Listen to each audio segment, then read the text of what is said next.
Guten Tag and hello, I'm Lyle from DragonsAteOurName and welcome back to Kingdom Come Deliverance.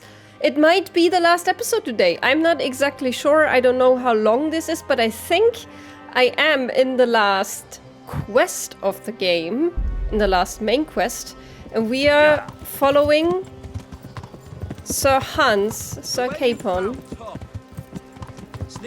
to get Dear Daddy and maybe the sword from the other daddy. Yeah. Truth is, I didn't think much about it. I just felt I had to do it. Yeah, we are riding to Skullets, back to where it all began. This is quite a turnaround, isn't it? What do you mean? How long have we known each other? A few weeks? Something like that. Before that, I was chasing wenches around Rattay and you were digging turnips. And now look at us. A pair of veterans. Wow, you think a lot of yourself, don't I you? was an apprentice blacksmith, not a turnip digger. Same difference, you silly bugger.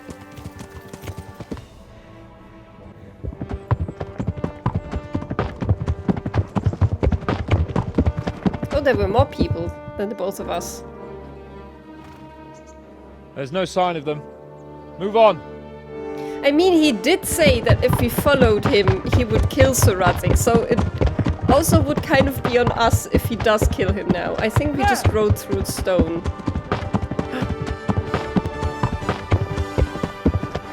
Is that really him? He let him free. That's nice. I'm glad to see Istvan kept his word, sir. Not half as glad as I am, Your Grace. Well, we kept our word too. And now Toth has had his head start and he's fair game. Which way do they go?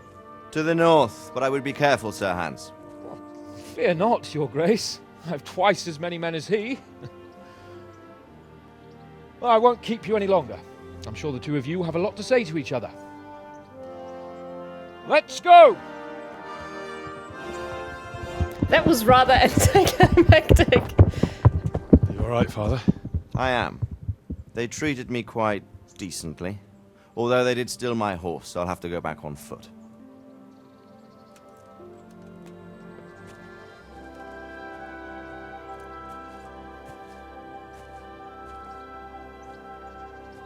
It looks like it's all over. Not by a long shot. It won't be over until we get this mess cleared up. And catch that bastard. How could we let him go? Would you rather we killed him? Even if it meant Lady Stephanie and I died too? No, of course not. But what was to stop us from killing him after the exchange? Honor? Honor? If the word of honor of a nobleman could not be trusted, then he would never have agreed to the exchange. And where's the honor in abandoning your son? You know how it is. We were young. It happened. And I couldn't marry a commoner. Then your father, Martin, came along and took care of both of you. Well, he knew it. What? That I was your father? Certainly. He was a great man. He took you as his own. And always kept an eye on you. Of that you can be sure. I know so little about his past. He told you nothing? Oddly enough, even though you don't have his blood, you're very like him. When he was around your age, he became bored of his trade and set out to see the world. He lived through many adventures, even fought in a war. In a war? Yes, in Poland, I believe. And I don't think he cared much for it. That's why he wanted me to stay at home. He spent some time in Prague, then settled in Kuttenberg. But it seems he quarreled with someone there and finally ended up here. You know the rest. I loved him, but even so, I somehow always had a feeling I didn't quite fit in. Oh, of course he did. It was in your blood, I suppose.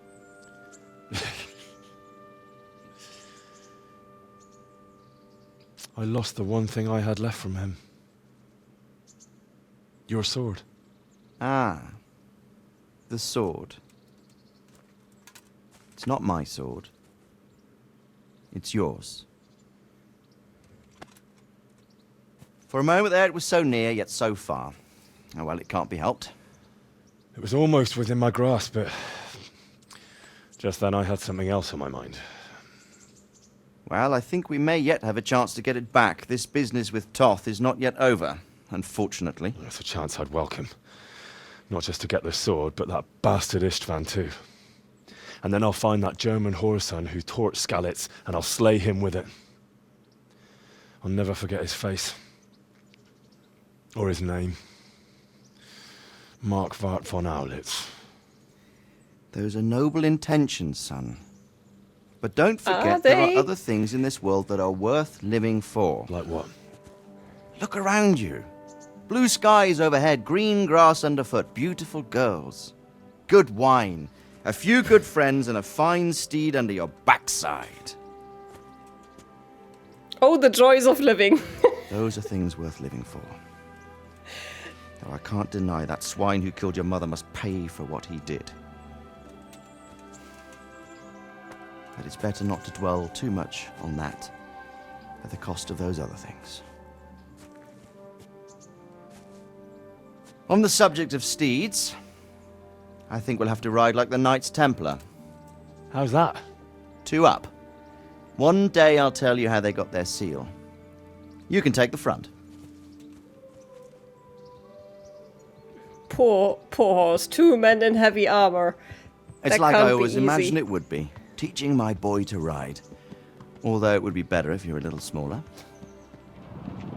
My word, it's all go today, isn't it? I wonder who this is. Is that this Jobst guy? I think I know. It's Margrave Jobst. The king's cousin? I wonder what he wants. I guess we'll find out soon enough.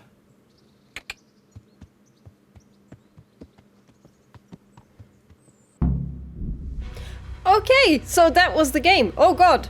I was not prepared for it to be over this quickly. I honestly thought that we were gonna get... What was that? I honestly thought we would... I don't like that voice in my ear right now. I thought we would get a cool standoff with Toth. That was very anticlimactic. I did not realize that the assault on Talmberg was the climax of the game. I thought we would run after Toth, but we didn't. We left that to Sir Hans and probably for the next game. So they definitely want to do a second one. That's very, very clear from that ending. Oh god, I have so many things to say about this game. So maybe it was good that this was only the epilogue and I have time to talk. I have very mixed feelings about it.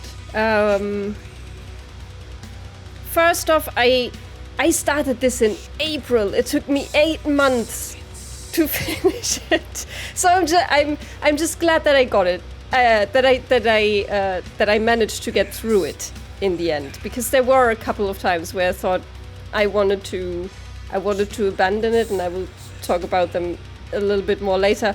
But all in all, I'm glad that I played it.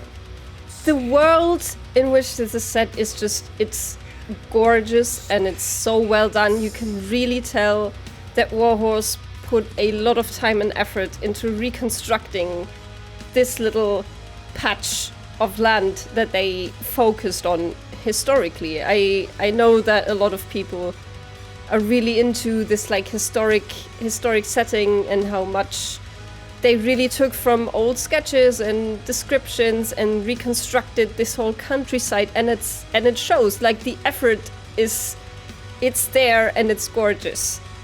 For an indie studio to have this level of graphics is astonishing. And that's a feat that not many people can accomplish, and that's amazing. I mean, you had a lot of course, glitches. There were a lot of those bugs and glitches. This game has it all, but I think for an open world game, from an independent studio, I could deal with it no problem. There were only a couple of times where the game crashed on me. I think I had like 2 in the span of now, I think like 85 hours or something that I've been playing the game. I had 2 crashes, and that's nothing when I compare this to something like a Bethesda game that has many more glitches and bugs and doesn't run as smoothly. And for that, I also can't do anything but recommend them. The only place where I really noticed it and where it really bothered me was in the audio editing, because the volume for the audio for this game is sometimes all over the place, and even sometimes the dialogue. I think I had something with production babies. Oh my god, so many. I had a scene with Teresa where she was walking beside me, and sometimes the audio just cut out completely depending on where I stood, and stuff like that. That was something that really bothered me. The graphical glitches I can mostly overlook if it's not too game breaking, but the audio glitches, those are something that really take me out of the moment. So those bothered me more than just the optical stuff. But yeah, the world was gorgeous. I also really liked the mission design, because everything that you did felt very unique. There was barely something that felt like it was just copy and paste. They really put a lot of effort into their mission design, and I mean, in the end, it was mostly like every other game. It was go here, do that, like find something, or that is not what I mean. I mean, in the way they implemented it, it felt really unique and really fresh, and I liked that a lot. Like the whole thing with the monastery where you just go and be a monk, even though I thought that novelty wore off very quickly. But it was such a cool idea, and yeah, in the end, when we reached the end game part of the game, I got really annoyed because it just felt like they were adding things onto the ending for no reason. Like getting Kiza, helping Kiza, then Kiza got almost killed, then we got Kiza, then Kiza got almost killed again. Like that sort of stuff. Also with the, you know, we said we would build a trebuchet. Then I had to go get someone to build a trebuchet. We built the trebuchet. The trebuchet didn't shoot right. Then we got the hostage. Then we said maybe we're not gonna attack, but we have to attack. We have no other choice. Blah blah blah. That sort of stuff where I was like. The 10 hours that you just spent on the end game could have been done in 5, no problem. And that was kind of, that sort of stuff annoyed me then, because even though the missions were still kind of fun to do, it just felt too long. But overall, I think the mission design was incredible. I don't think I've seen it done that well in an open world game. I really like that they didn't do what pretty much every open world game now has. Go get the collectibles. Go, you have the same mission over and over again in different places, blah, blah. All those crappy missions that nobody wants to do. I'm so glad that they didn't have those. I mean, they did have like treasure maps and that sort of stuff, but it was never like, this is a marker on your map, go there, and we have 125,000 markers on this map, and you can explore all of it. Like, that's not what I want. I like this design much better than what I have seen from other open world games recently. I'm gonna close this. I'm guessing I will be back in the game again. Ooh! I get... Oh, this looks like a dream.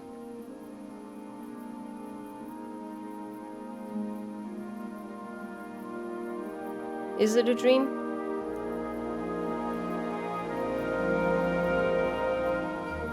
You're doing well, son. Father. Come now. You know who sired you. They could have given him another set of clothes. That doesn't matter now.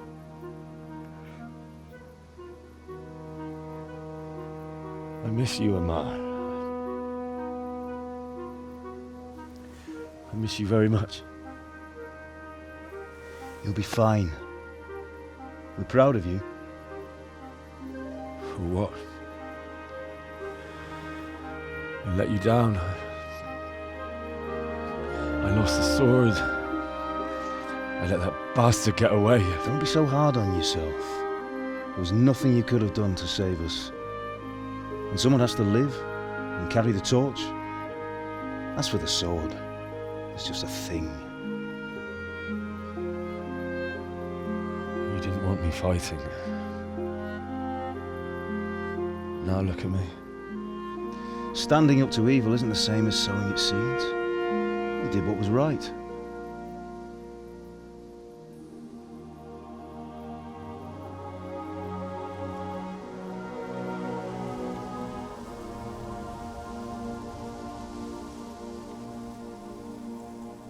I have to leave you now. Oh, please. You know I can't stay.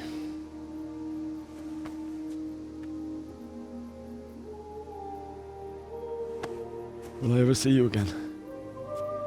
God When knows. you're dead. Sorry, I destroyed the moment there. Make her proud. Don't go.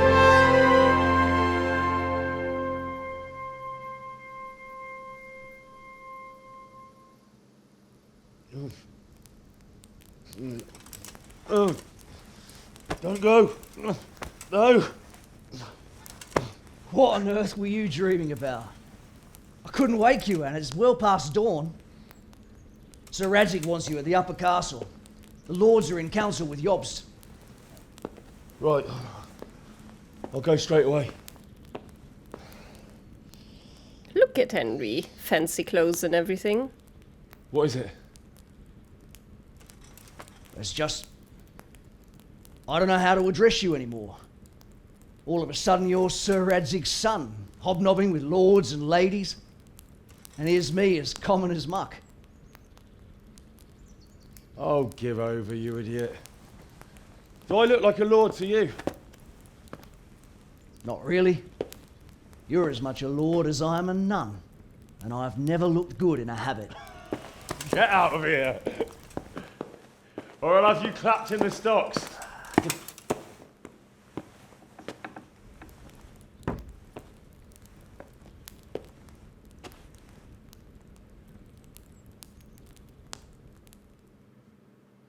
I'm in a private area. Nice. Okay, so there is still a bit of an epilogue, I guess. Then let's look at that before I talk about the negatives of the game. We'll see what this entails.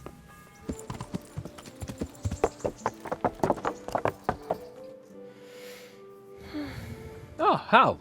Are you going to the meeting with Margrave Jobst as well? I am. What about Istvan? I assume... That we didn't catch him? No. Because if we had, you'd be the first one to know. Have no fear. We'll get him eventually. I hope you're right. Anyway, let's go and see what Jobst wants from us.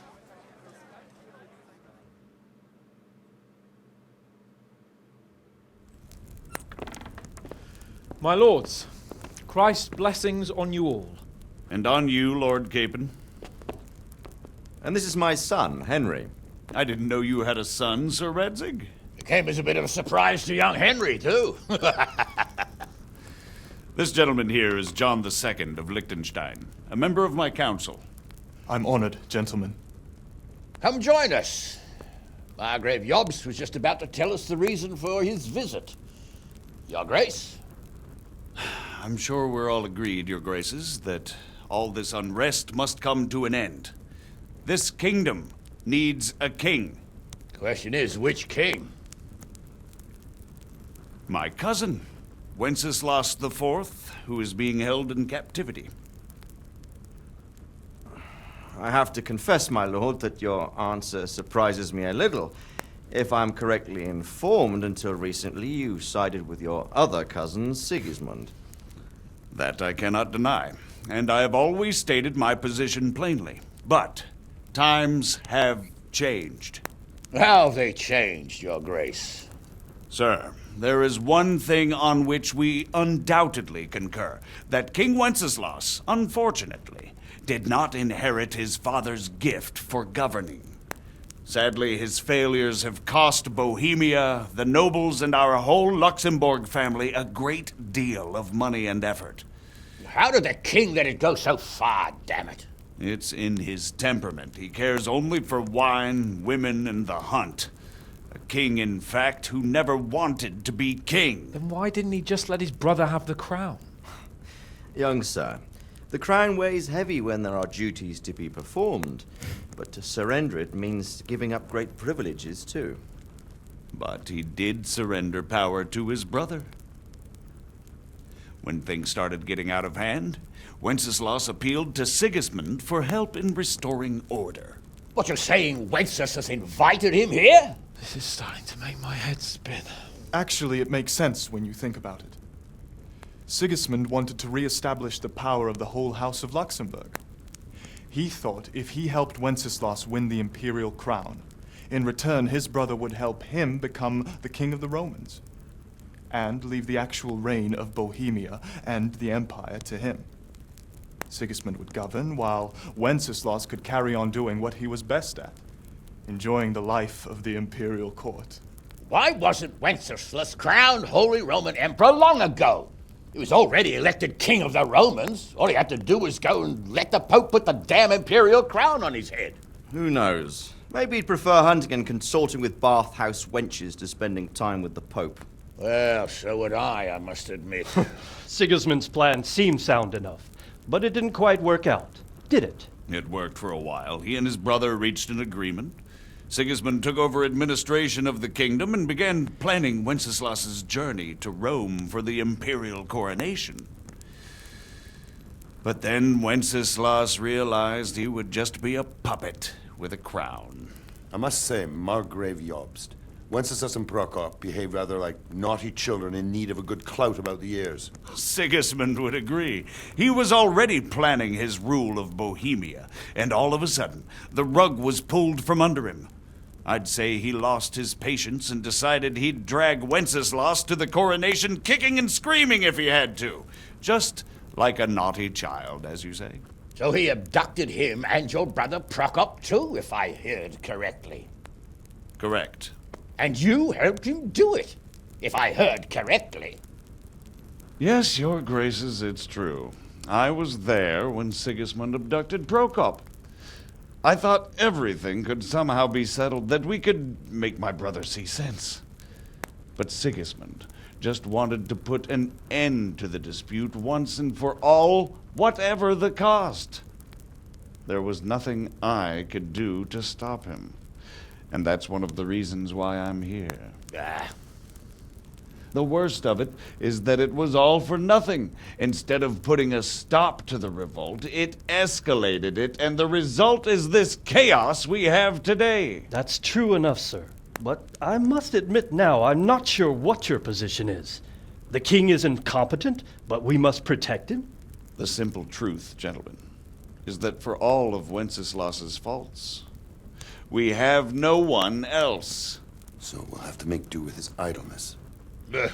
People like him, though. But what can we do now? Sigismund has the League of Lords behind him. Otto von Bergolf, Heinrich von Rosenberg. The situation has gotten completely out of control. Now even the nobles of the League of Lords are realizing that Sigismund wasn't the right choice. So now Bergolf is on your side. Are we to assemble an army together with him and face Sigismund on the field of battle? We're not in Hungary now. Such affairs may be settled elegantly, without unnecessary hostilities or expenses. I have negotiated an alliance with the Hungarian bishops, the Polish, and of course the Czech nobility, against Sigismund. Every day he is losing the ground under his feet, and that's why I need your help too. What kind of help, though? Sigismund has a massive army, and Rosenborg, Berghof, and Prague are behind him. Do you have an army you could face him with? But that's not what I mean at all. There's been a revolt against Sigismund in Hungary, partly due to my efforts, and now he'll have to choose whether he wants to gain the Bohemian crown, which is a very risky enterprise, or hold on to the Hungarian one. He can't have both. And there's a tough struggle awaiting him in Hungary. I'm not sure he'll win, and Rosenborg and Berghof know it too. They're not stupid. If the Bohemian nobility stands together, they will turn. We are men of little consequence, Margrave. Radzig here lost everything because of his alliance with Wenceslas. Sir Divish came within a hair of the same fate. Even Rattay is defenseless against Sigismund and the League of Lords. What's more, Your Grace, King Wenceslas languishes in captivity in Vienna. He can't rule too well from there. And what do you propose? To sit with your arms folded till the Bohemian lands are turned to ashes like Skalitz? We have to put a stop to this senseless war! And do you know, sir, what the true position of the League of Lords is? I'm not on the best of terms with them at this moment, so you'll have to ask them yourselves. Yes. Why not? I'll go and visit Berghof at his castle and we'll see what he tells me. You know, that's not such a bad idea, young sir. True. Though a little risky. I doubt Berghof would harm a blue-blooded envoy. And you can find out what he has to say about developments and what the League of Lords is planning. Then we'll decide what to do next. I'll help you compose a letter to him. I'd like Henry to come with me. Why not? He's proven himself an able investigator, and he'll also be a good Of bodyguard course. if anything should happen. And I'll send Sir John here to Kuttenberg to be my eyes and ears there. I believe both your reports will help us get a better grip on the situation. When can you set out? Just as soon as I've packed my things. Excellent. Margrave Jobst and I will draft a letter. Get ready, and we'll meet back here. Alrighty, so we are going to Kuttenberg, where Henry's dad, his not biological dad, was from. It would be best to write it in your name, Lord of Life. Speak to your father. Okay, What where's my exactly am I father? to write? There he is. So, it looks like you're off on a mission. Again. I can't wait. I don't want to dampen your spirits, my boy, but watch out. These are evil times, and who knows what can happen along the way. Not to mention that Berghof is no saint. Don't worry. I know. You've shown you can fend for yourself, but do take care. You'll be traveling as Lord Capon's bodyguard. You'll be there to make sure nothing untoward happens to him. Keep your eyes peeled and your ears wide open. What Berghof tells you is one thing, but what you see may be quite another. Rest assured, Father. And don't get embroiled in anything else. Just hand over the letter, hear out his reply, and return. Definitely. Very well. Berghof is at Trotsky Castle. I think you'll find it quite an eye-opener. It's one of the finest castles in the land. It's 3 days' ride from here, so unless you hit a snag along the way, you'll be back soon enough. Any questions? Okay, all of this was very interesting, like history-wise, but not really story-wise, so I'm gonna skip it all. That's about all. Very well. Take the letter from Sir Hanush. And good luck, son. Thank you.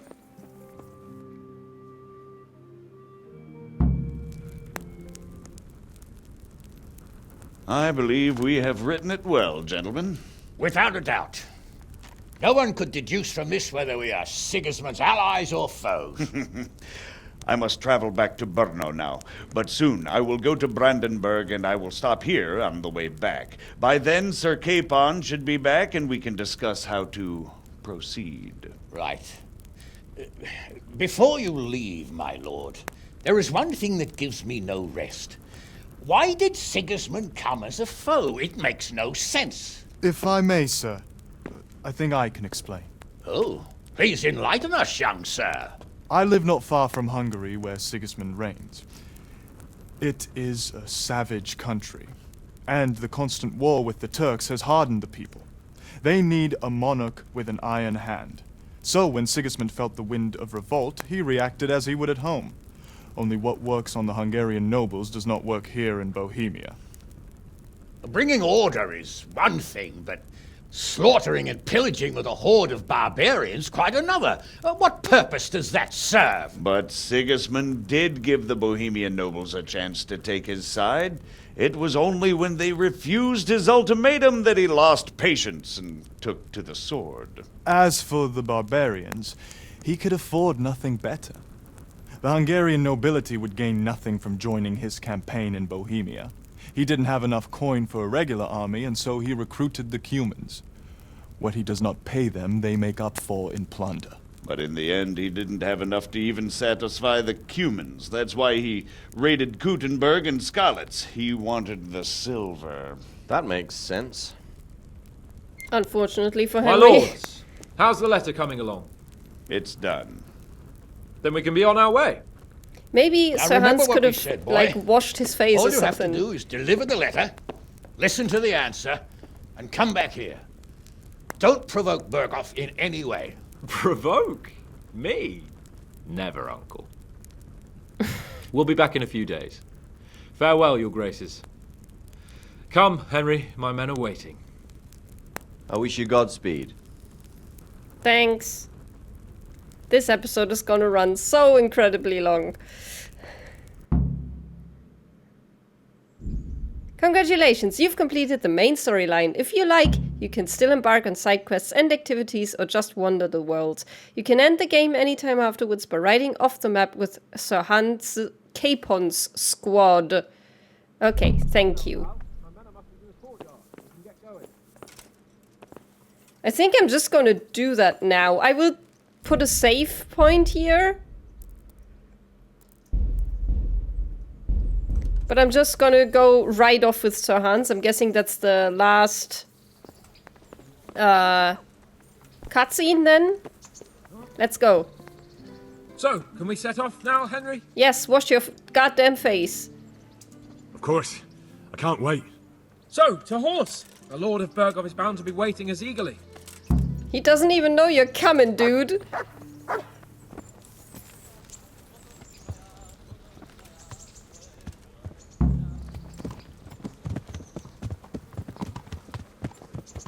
Unless Sir Hans is talking, maybe I can talk a bit about what I didn't like about the game. Let's wait a second.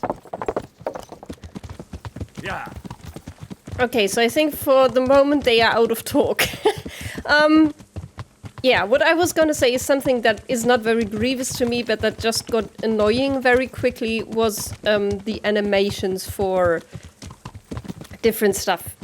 For example, every time you picked up a flower, you saw the animation of Henry bending down, picking the flower, and standing back up.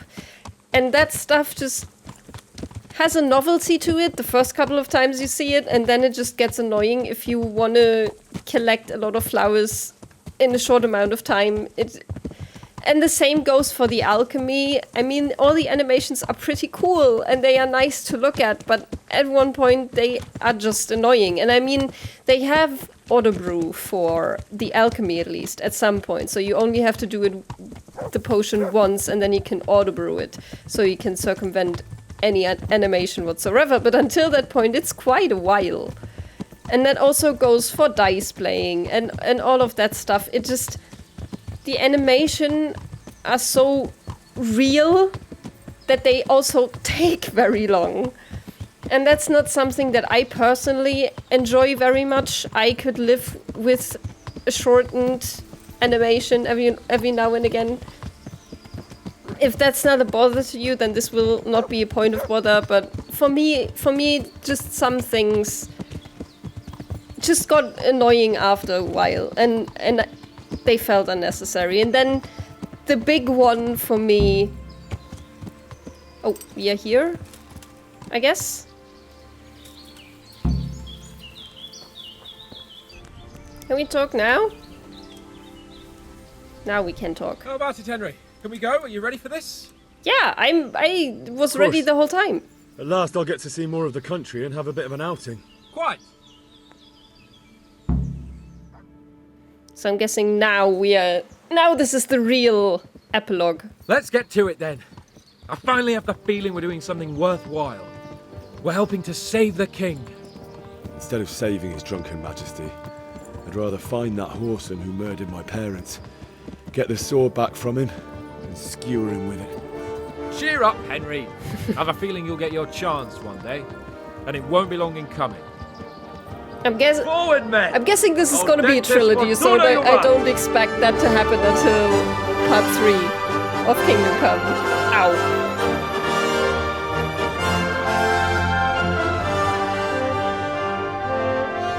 So now we officially reach the end of the game. Do we have credits again?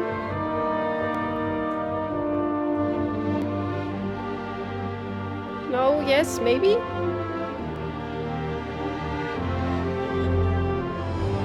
With music?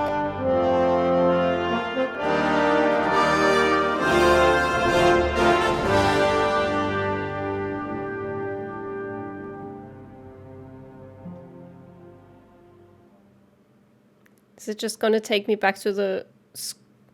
Is this just gonna be it? Press E to continue. Okay, so we are just back in the main menu. Now, the big thing that I want to talk about in terms of why I have such mixed feelings about the game is the writing. Because the writing is... It's never anything stellar. It never gets you on an emotional level. Even now with the last scene with the father... I cannot help but joke because I cannot take it seriously in any way. And that is probably different for anyone who plays this. But this game, I had a very, very, very, very hard time to get into the writing. At times, it's cringy. The jokes are mostly really, really bad and very childish and very crass. And that part of the game never works for me. It's serviceable. I'm not saying that this is the worst writing I've ever seen in a game, certainly not. But it's not... It's just not good. I as someone who really enjoys being swept up in the emotion of the game, this one never got me. And that has probably a lot to do with... that is packed into the bad writing for me is the writing of women in the game. If they are existent at all, I mean, most of the time they are just set dressing. They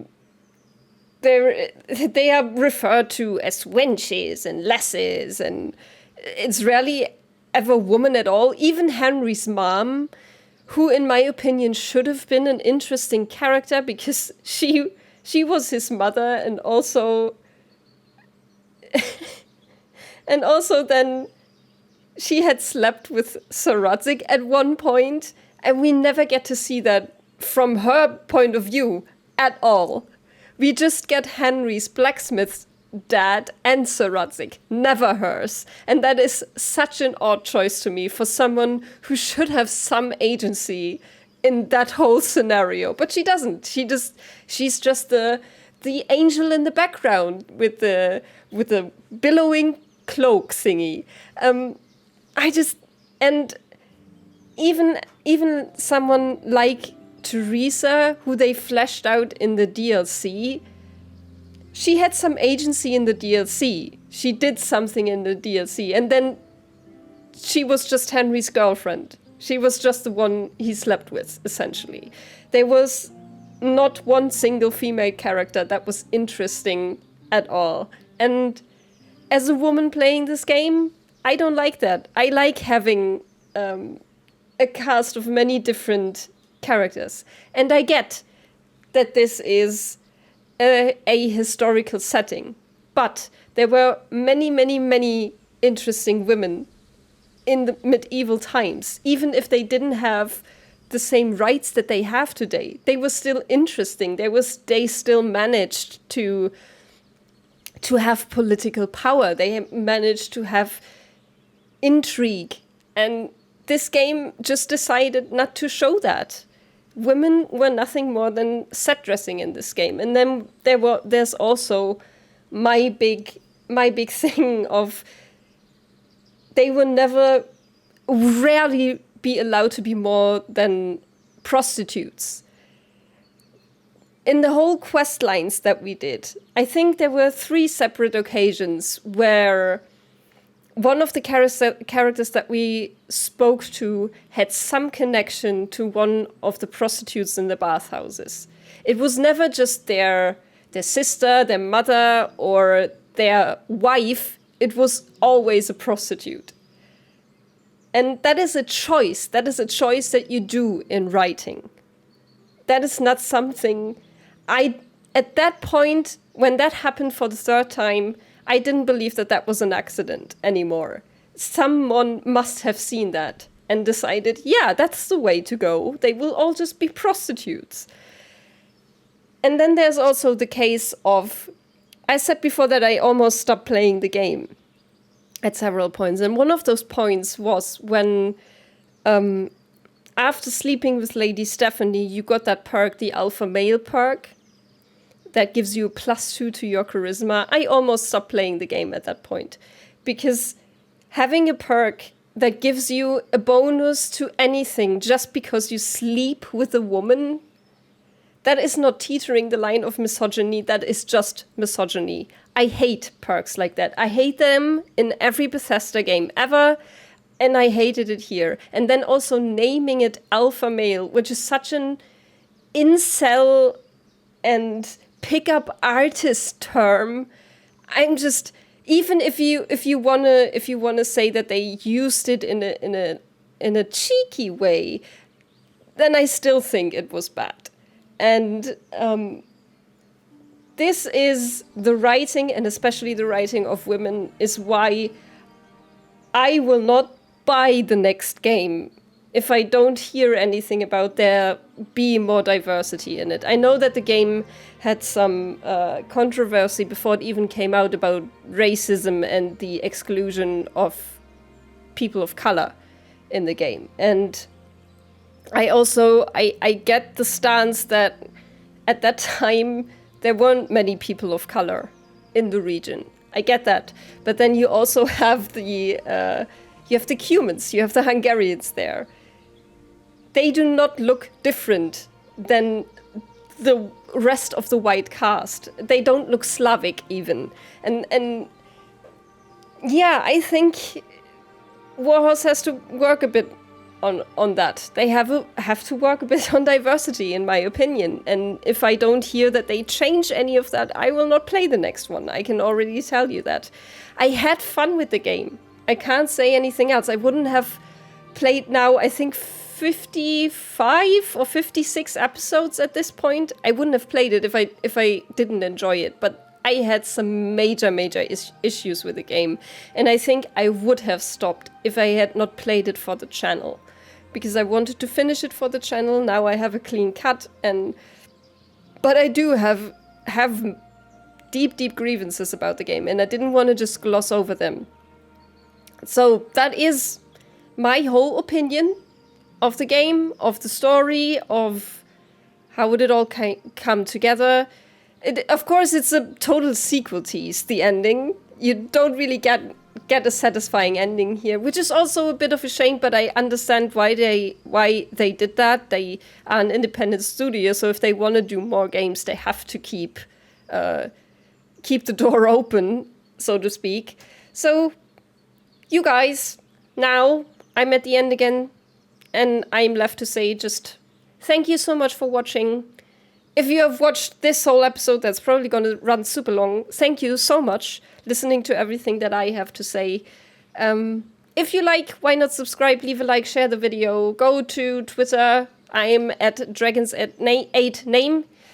And that is all. I already know what I'm going to play next, but I'm not going to tell you. You will have to wait and see.